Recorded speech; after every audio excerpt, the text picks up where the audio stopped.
said it and I'll continue to say that the amount of resources you have pumped into the Ghana Armed Forces in your first 3 years cannot be compared to any government. In fact, the government has so far invested over 680 million Ghana cedi into the Barracks Regeneration Program. First, with $100 million,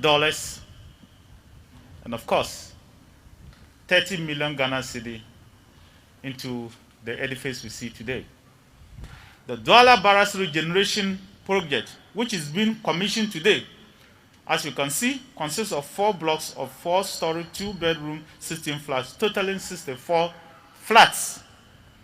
Construction commenced in August 2017 and has now been completed. Since your assumption of office, your government has continued to equip all 3 services, and this has enabled the Ghana Armed Forces to systematically evolve into a true professional, multi-purpose, and combat-capable force.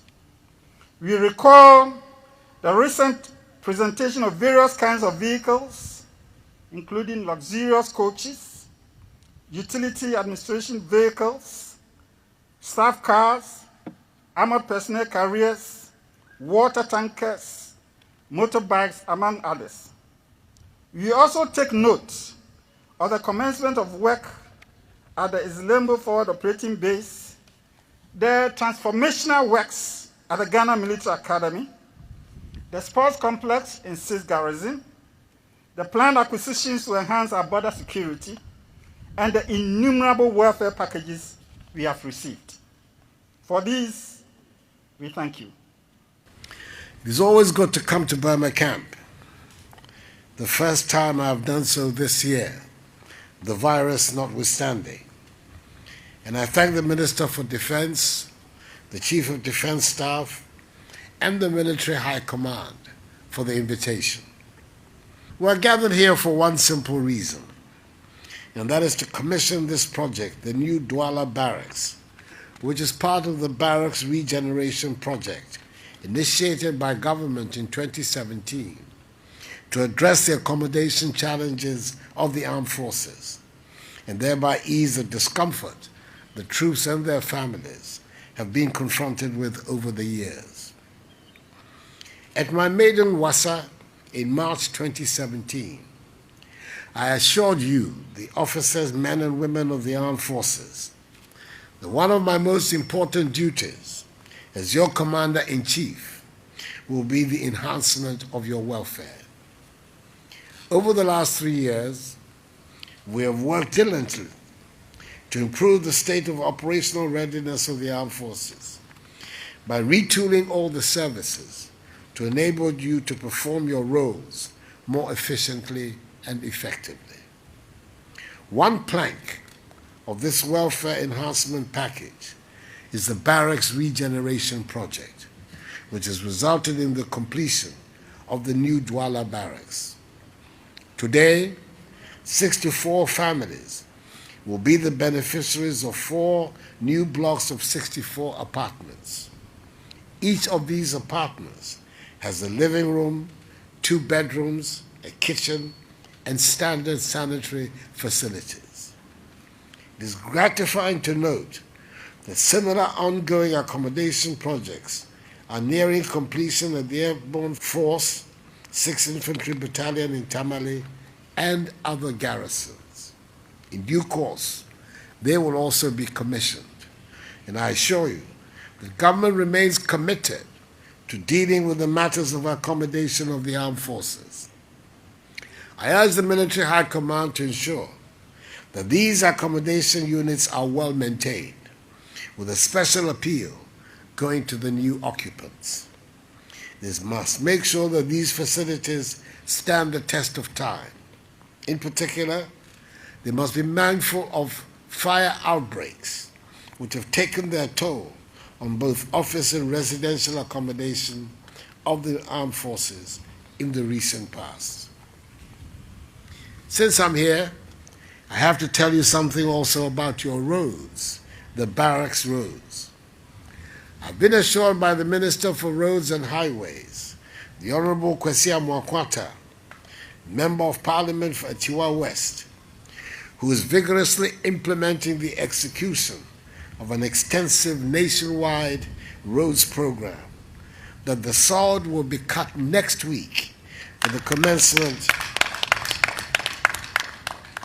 commencement of construction of Phase 2 of Burma Camp roads. Indeed, the list of all roads in the garrisons have been submitted to the ministry, and soon work will begin on all the roads that are not in good condition. I have to redeem the pledge I made to you about your roads, and I am doing so. Ladies and gentlemen, it is appropriate on this occasion that I express my gratitude and that of the nation to the excellent Chief of Defense Staff, the hard-working officers, men and women of the armed forces, for responding to my call to help in the fight against the coronavirus pandemic. I'm proud of your exceptional diligence and vigilance in ensuring that the protocols and restrictions I outlined were complied with, especially during the 3-week partial lockdown of Accra, Kumasi, Tema, and Kaswa.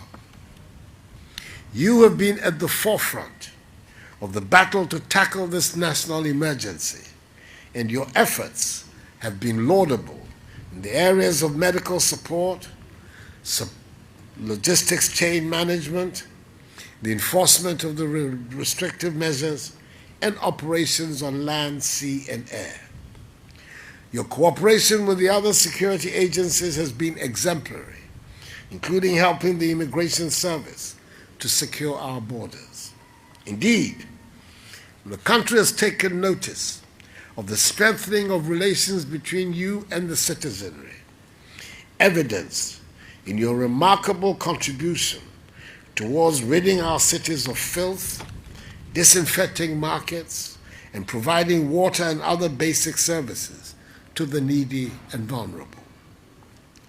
Before I conclude, let me remind you of the need for each one of you during this era of the pandemic to observe the social distancing and enhanced hygiene protocols that I've outlined for the people of Ghana. Do not forget to wash your hands regularly with soap under running water. Use alcohol-based sanitizers. Refrain from shaking hands. Cover your mouth and nose when you cough or sneeze. Wear your mask at all times in public. Eat well and follow a good diet. I do not have to tell you about the importance of exercising. I, as we all are, am very much aware that we are living in difficult, unprecedented times, which call for collective responses about discipline and self-discipline so that we can defeat this pandemic. Discipline and self-discipline are easy concepts for you, the men and women in uniform, to appreciate and apply. Lead by example so that the rest of the country can follow. I have no doubt that we, the Ghanaian people, are up to it, and that united, we'll be able to emerge from this crisis even stronger than before. A great new opportunity is before us, and let us all resolve to seize the moment and out of this challenge, build the great Ghana of the dreams of our forebears and founders. I want to thank all those who contributed in diverse ways in seeing to the successful completion of this project. You've done a good job for the armed forces and Mother Ghana, and your efforts will always be appreciated by the Ghanaian people. Accordingly, ladies and gentlemen, I declare the new Duala Barracks of the Armed Forces at Burma Camp duly commissioned. May God bless the Ghana Armed Forces and us all, and may God bless our homeland Ghana and make her great and strong. I thank you for your attention.